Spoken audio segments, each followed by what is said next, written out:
Bonjour à tous, vidéo un petit peu particulière puisque ça va être à la fois une vidéo de leçons et d'exercices, mais surtout une vidéo de méthode. Dans cette vidéo, on va voir comment on peut analyser et comprendre un document. On va mettre cela en pratique avec un document de votre manuel page 125, donc vous pouvez directement aller regarder d'ailleurs. Et vous aurez besoin d'une feuille de brouillon et de votre cahier pour pouvoir écrire les consignes, le cours que je vais vous donner. Donc, qu'est-ce qu'on va voir dans cette vidéo? Alors déjà, le document, page 125, et on va essayer de répondre à surtout une consigne sur ce document. Comment ce document permet de comprendre les buts et motivations de la colonisation française au début du XXe siècle? Dans cette vidéo, 3 parties. Première partie, on va voir les exigences de l'exercice. Dans une deuxième partie, on va voir ensemble comment on peut faire un brouillon pour répondre à cette question. Et le brouillon, c'est l'assurance que vous aurez de ne rien oublier sur le document. Parce que le but, c'est véritablement de pressuriser entièrement le document dans une analyse de document et surtout de le critiquer. Et donc, dans une troisième partie de la vidéo, je vous conseille pour rédiger la réponse à la consigne. Première partie, les exigences. Déjà, premièrement, quand on vous demande d'analyser un document, eh bien, il ne faut pas oublier que dans ce document, il faudra faire la critique du document. Pas seulement dire si le document a raison ou tort, très peu, souvent d'ailleurs en histoire. La critique du document, c'est surtout voir finalement les limites du document pour répondre au sujet. Un document ne peut pas épuiser entièrement tout le sujet. Et donc, pour voir les limites du document, les exigences que vous aurez, c'est de vous intéresser déjà à l'auteur. Qui est l'auteur et quel est son but finalement, quelle est sa fonction. Vous n'analyserez pas de façon identique un document si l'auteur c'est par exemple un professeur d'histoire de collège ou si l'auteur c'est un scientifique, un grand universitaire ou si l'auteur c'est un journaliste. Il n'a pas la même légitimité, il n'a pas le même but.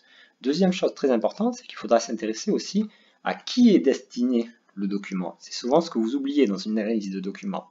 Un document qui est destiné par exemple à des élèves, eh bien, doit être analysé différemment qu'un document qui est par exemple destiné à un public scientifique ou au grand public. Troisième exigence, c'est évidemment de tirer toutes les connaissances possibles du document sur le sujet. C'est l'analyse du document. Alors là, pour le coup, c'est ce que généralement vous arrivez à peu près à faire, c'est évidemment tirer toutes les informations possibles que nous apprend le document. C'est aussi les raisonnements qu'il peut développer, notamment dans les documents de type texte. Mais la dernière partie, la dernière exigence très importante quand vous faites une étude de document, et ça souvent vous l'oubliez, c'est de parler de ce que le document ne dit pas sur le sujet. Ça, c'est souvent le plus difficile pour vous. Un document peut très bien cacher certaines choses, intentionnellement ou non. Un document peut très bien, par exemple sur un sujet, bien ne parler que d'un domaine particulier, par exemple que l'économie. Eh bien, vous, il faudra vous dire, ben oui, mais sur ce sujet-là, il faut aussi parler, je ne sais pas, par exemple, de l'environnement. Donc, l'exigence aussi dans cette étude de document, c'est de dire, finalement, ce que le document ne dit pas. Donc, vous voyez que l'épreuve, elle est quand même assez complexe quand on vous demande d'analyser un document. Il faut en faire la critique, s'intéresser beaucoup à l'auteur, s'intéresser au public. Évidemment, extraire toutes les connaissances qu'il y a dans le document, les raisonnements qu'il peut y avoir, et surtout parler de aussi ce que le document ne dit pas. Alors, il y a un autre cas particulier, c'est quand il y a plusieurs documents à analyser. Alors, quand il y en a 2, par exemple, ou 3, c'est de plus en plus rare, notamment au brevet. Au brevet, maintenant, vous n'avez plus qu'un document à analyser. Quand il y a plusieurs documents, eh bien, vous pouvez évidemment les confronter. Souvent, c'est des documents qui s'opposent. Les points de vue sont différents. Donc, expliquer pourquoi ils s'opposent et en quoi ils s'opposent. Mais souvent, quand vous aurez plusieurs documents, eh bien, vous pourrez aussi dire éventuellement pourquoi ils sont complémentaires. Il y a un document qui peut parler par exemple d'un domaine particulier, par exemple l'économie, et un autre qui parle de l'environnement sur un même domaine, par exemple le tourisme. Je vous donne ça au hasard. Et bien, voilà.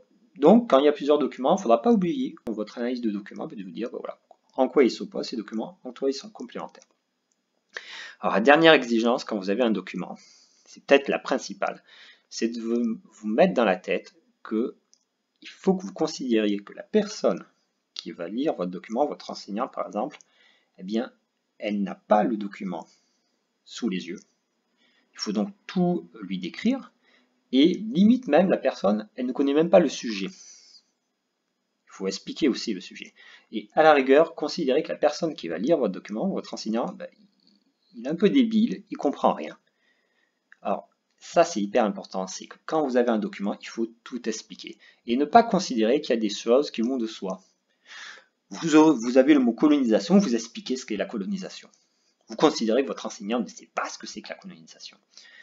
Il faut tout expliquer, il faut en grande partie tout décrire pour vraiment exploiter au maximum. Souvent, la critique qu'on vous met, c'est plus développé.